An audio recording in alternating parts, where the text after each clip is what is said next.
I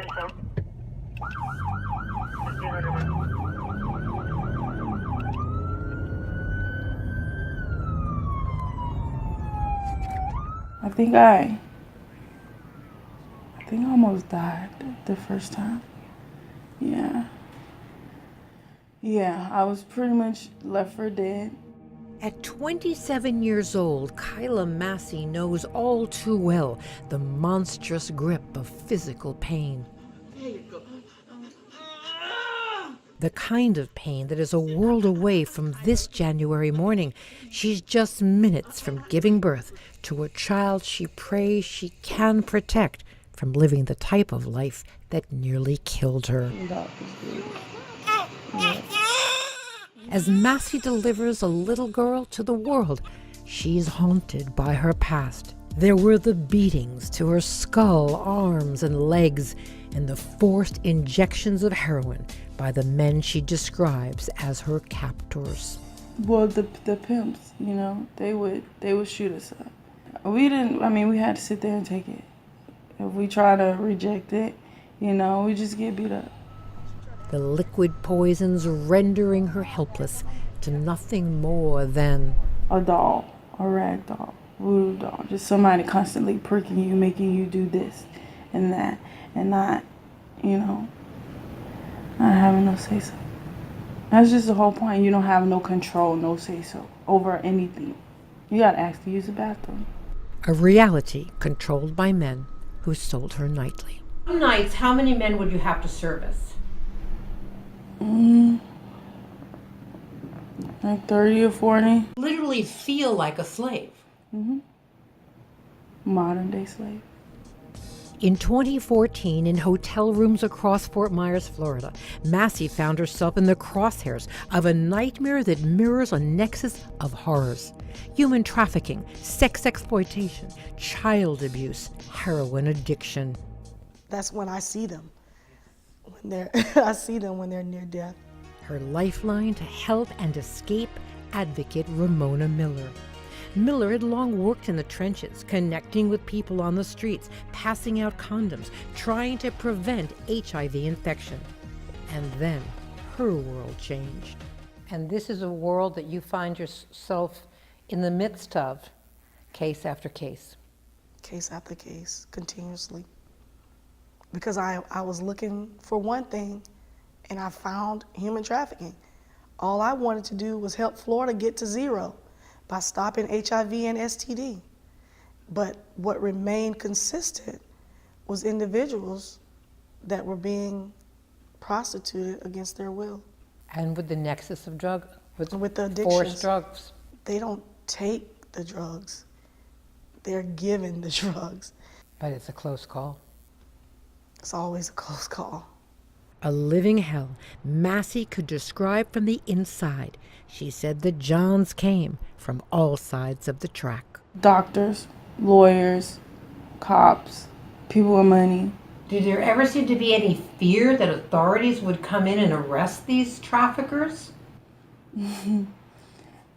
It was fear, but you have some cops who do it too.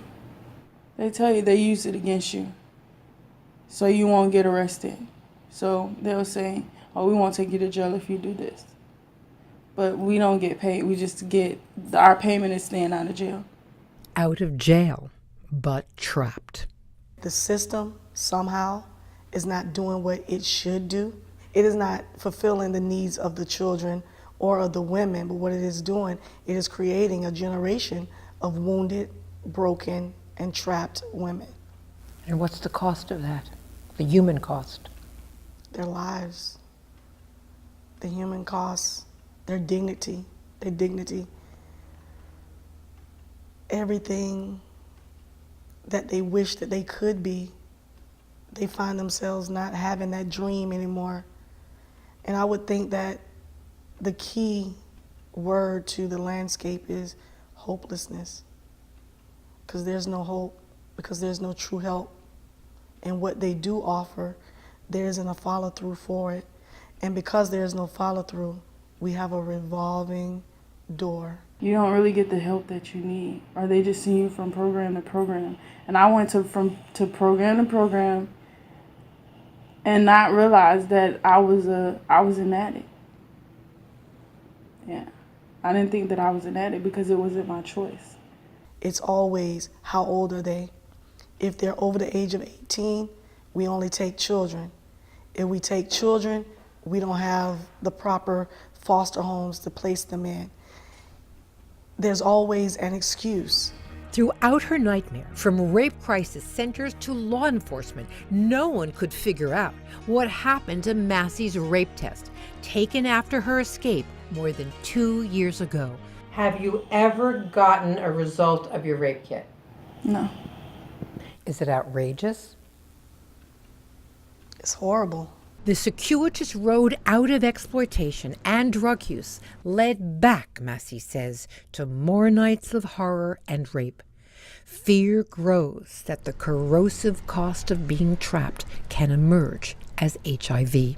Because you don't use condoms, like, you don't really have say-so over whether or not to use condoms. Like, they'll pay extra money not to use condoms. Yeah. And when you have a pimp, you have to do it because it's all about the money.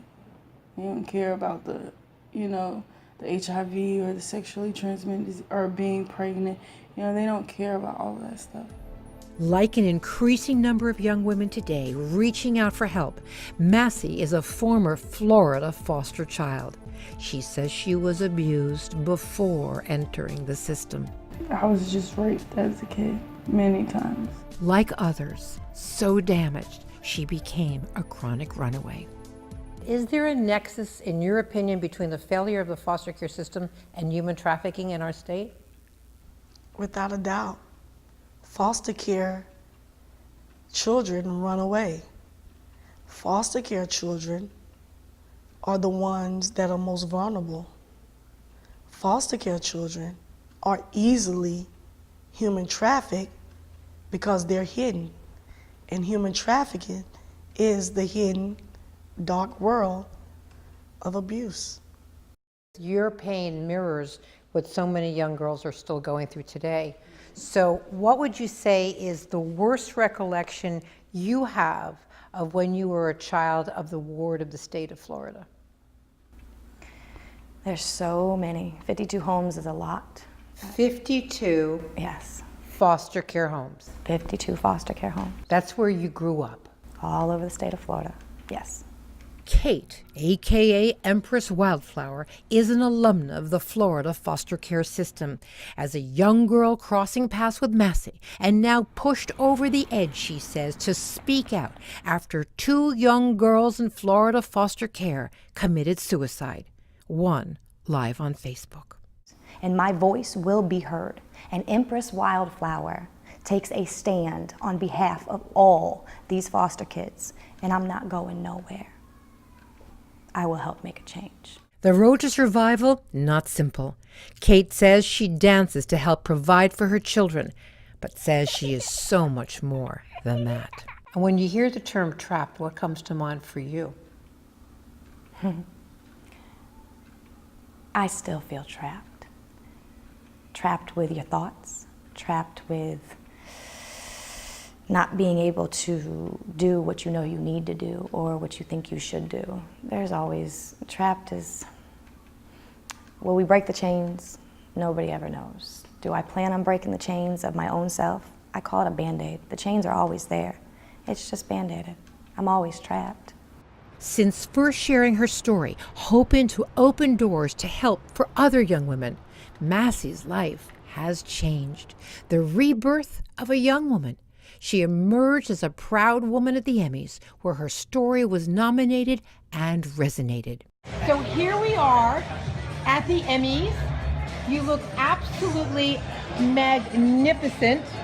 To think of going from the streets and those hotels and the forced drugs to this moment, what does it feel like? It feels amazing to finally be out of that whole world and to be taking this new step in life. We've got a baby on the way. You're a beautiful pregnant lady. How do you feel about that? Does that give you hope? Oh yes, of course. And just to know that my baby is being brought up in this change that's happening right now, it's just awesome. It's amazing. I love it.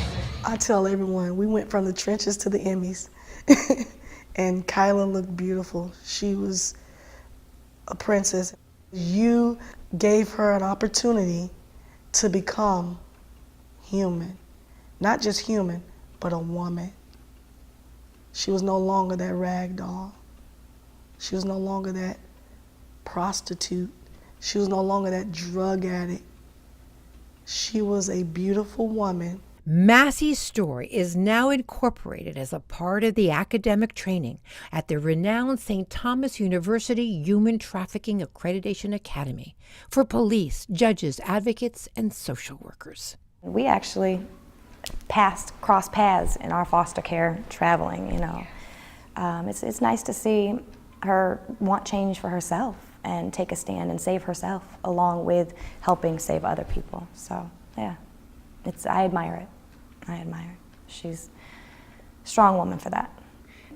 Maybe it's not hopeless having justice served. Maybe eventually things will change. On this day, she surprised the class at St. Thomas and received her first standing ovation.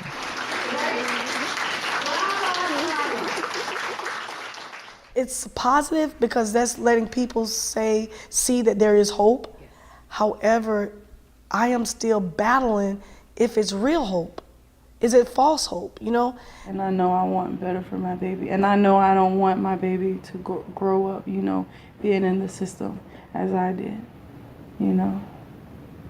So that's why I know I have to do better, and I know I can do better.